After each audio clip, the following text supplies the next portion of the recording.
আমরা যে নতুন বন্দোবস্তের কথা বলছি, ইলেকশন হওয়ার কথা বলছি, সরকার ফর্মের কথা বলছি, দেশ পরিচালনার কথা বলছি, যে নতুন স্বপ্নের কথা বলছি, সেখানে এই ধরনের বক্তব্য বাধা কিনা আপনারা, আমি বক্তব্যটা প্লে করছি, তারপরে আমরা আপনার মতামত নিচ্ছি। এটা আমাদের লাস্ট টপিক। প্রশাসনকে অবশ্যই আমাদের, আমি ন্যাশনালি বলবো না, যার যার নির্বাচনী এলাকায় প্রশাসনের যারা আছে তাদের সবাইকে আমাদের আন্ডারে নিয়ে আসতে হবে। আমাদের কথায় উঠবে, আমাদের কথায় বসবে, আমাদের কথায় গ্রেফতার করবে, আমাদের কথায় মামলা হারাবে।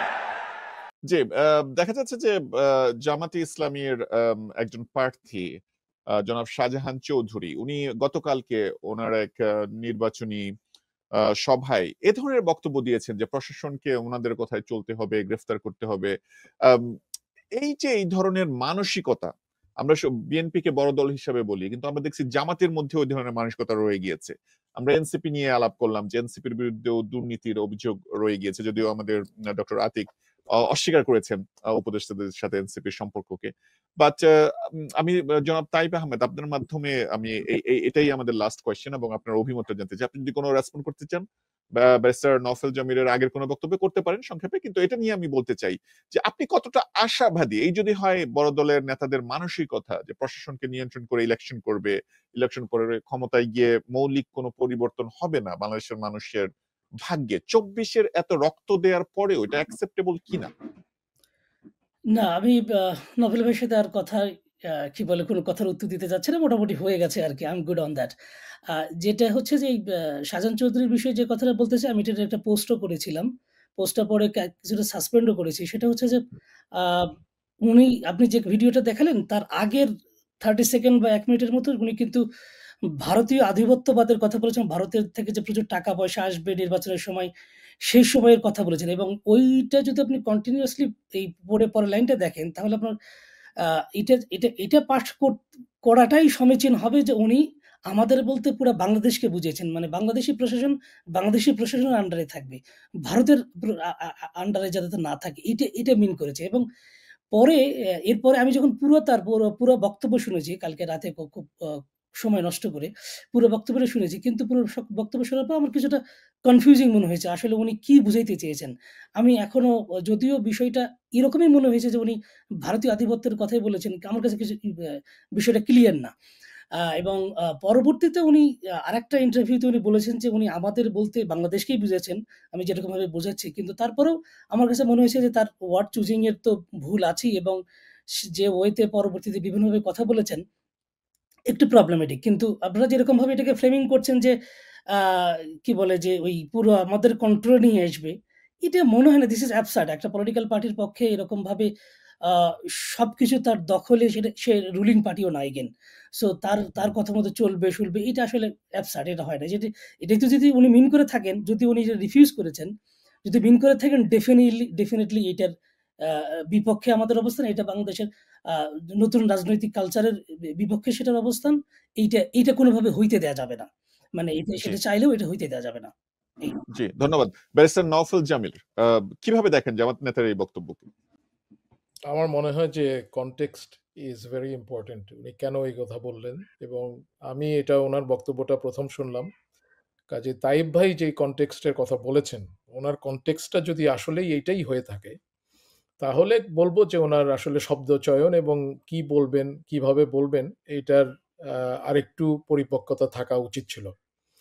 কিন্তু কনটেক্সট যদি ওইটা না হয়ে থাকে, উনি এটা মিন করে থাকেন শুধুমাত্র জামাতে ইসলামের জন্য, তাহলে মনে হয় আমার আর কিছু এখানে বলার নেই। এটা যারা শুনছেন তারাই বুঝে নেবেন এটা ওনার সম্পর্কে কি মনে করা উচিত। এটা আমাদের বলে দিতে লাগবে না আমাদের কি মনে করা উচিত। কিন্তু context, that is Y context is important.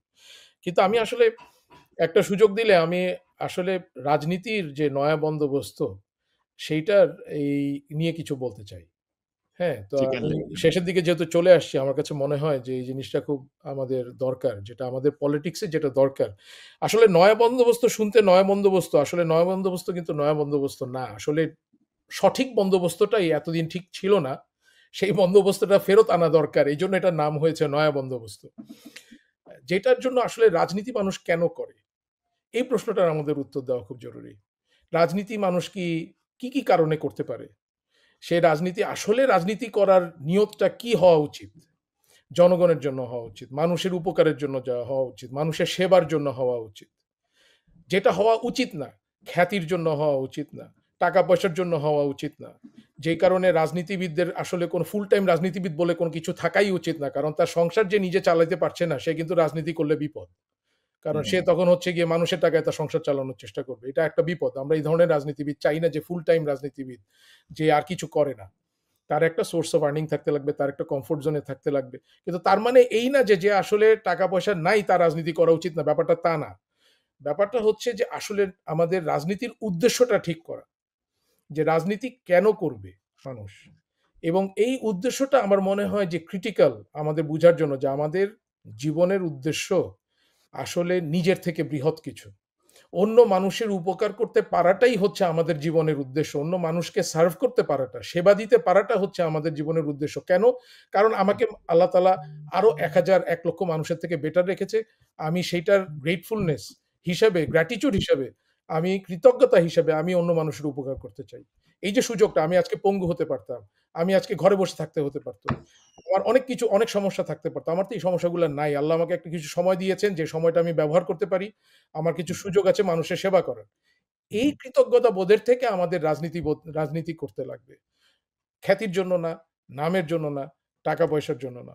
যখন এই জিনিসটা আমরা যদি ঠিক না করতে পারি, আপনি যতই বন্দোবস্ত করতে চান, এই প্রাইমারি উত্তরটা যদি আমরা আমাদের রাজনীতিতে ঠিক মতো না নিয়ে আসতে পারি, তাহলে আমরা যতই বন্দোবস্ত করি না কেন, এই বন্দোবস্তগুলো কোনোটাই আসলে টেকসই এবং বেশি দিন টিকবে না।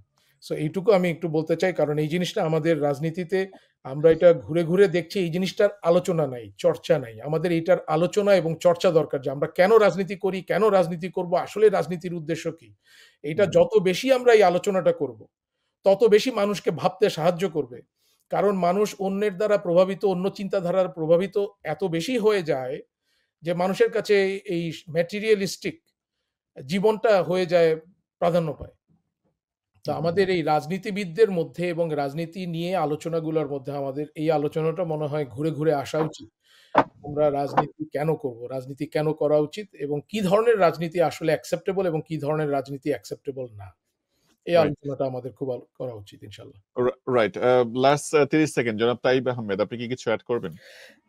না, ইয়ে কিছু এড করব বলতে, নভেল ভাই যে কথাটা বললেন এটা খুবই গুরুত্বপূর্ণ, যে আমাদের রাজনীতির মূল মোটিভটা কি হবে? আমরা কি মানুষের জন্য রাজনীতি করব, নাকি আমাদের দলের জন্য রাজনীতি করব? আমি ক্ষমতা অর্জনের জন্য রাজনীতি করব। সো এখান থেকে বেরিয়ে আসাটার জন্য আমি এই কথাটাই ১ম থেকেই বলছিলাম, যে এই জায়গাটাই, এই যে ফিলোসফিক্যাল জায়গাটাই, তাত্ত্বিক জায়গাটাই বড় ধরনের পরিবর্তন দরকার। এবং অ্যাপারেন্টলি যেটা মনে হচ্ছে যে না, আমরা সেদিকে যাচ্ছি না।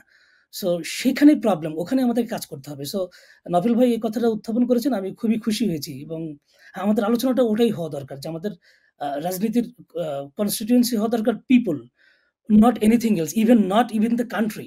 আপনি যদি জনগণের নিয়ে কথা বলেন, আপনি যদি মানুষ নিয়ে কথা বলেন, আল্টিমেটলি দেশ চলে আসবে। কিন্তু দেশ আপনি যখন শুধুমাত্র দেশের কথা বলবেন, তখন কিন্তু এর মধ্যে অনেক কিছু ভাগ চলে আসে। তখন ওই যে বিভিন্ন ওই যে প্যাট্রিয়টিজম, অনেক যেমন অনেক রাজনৈতিক দার্শনিক বলে গেছেন যে রাজনীতিবিদদের অস্ত্র হলো যে রা আ প্যাট্রিয়টিজম। সো ওইজন্যই বলি যে এইটাই ইম্পোর্টেন্ট, যে আমরা সবসময় মানুষ নিয়ে কথা বলব। মানুষের ভালো-মন্দ এগুলো নিয়ে কথা বলব। ওইটা হবে আমাদের আলোচনার কেন্দ্রবিন্দু রাজনীতির।